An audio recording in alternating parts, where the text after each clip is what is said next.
Hello, friends. I'm sure you're waiting to witness the fight between David and Goliath. I'm actually going there. Are you coming with me? I am going to have a first knowledge of the fight between David and Goliath. I'm sure you want to witness it too. So come with me as we go to the valley. Come, let's see how God exalt himself in the midst of man. Now the Philistines' armies gathered together for battle to fight against the army of the Israelites. The Philistines' armies are a very strong and powerful army with good battle experiences. The name of their captain is Goliath. He is 9 feet and 9 inches tall, a giant indeed. Whenever he moves, the ground upon which he walks shakes. A large army follows him with special soldiers carrying his weapons. A very bold and a very proud Philistine soldier. Everyone is afraid of Goliath.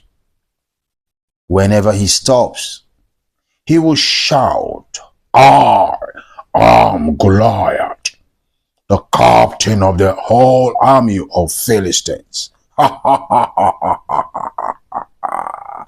And he will hit his chest with his fist, and his armies will sing along with him. Jim, Jim Goliath, Jim, Jim Goliath, Jim, Jim Goliath. And he will be shaking his head while he moves. He moves with a big helmet on his head. On the other side of the valley, called the Valley of Elah, was King Saul and the army of Israel.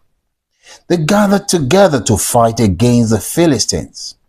From the way they are gathered and talking to themselves quietly, they seem to be afraid of the outcome of the battle. They all know who Goliath, the captain of the armies of the Philistines, is, and what he can do when it comes to battle. From a distance, they could hear the Philistines' army singing the praises of Goliath, the captain. Jim, Jim Goliath, Jim, Jim Goliath, Jim, Jim Goliath. Really? It seems the army of Israel are truly afraid, as they could not talk loudly for fear to be heard by Goliath and his armies, even though Saul, the king of Israel, was in their midst. Fear still enveloped them all. The Philistines stood on a mountain on the one side, and Israel stood on a mountain on the other side, and there was a valley between them. And Goliath stood and cried unto the armies of Israel and said, Are you afraid to come out to challenge me? Are you afraid to come out and fight me? Don't you know who I am? I am Goliath, the captain of the army of the Philistines, and you servant of Saul. Did you enjoy the story? Then like, share, and subscribe to our story whenever it is released.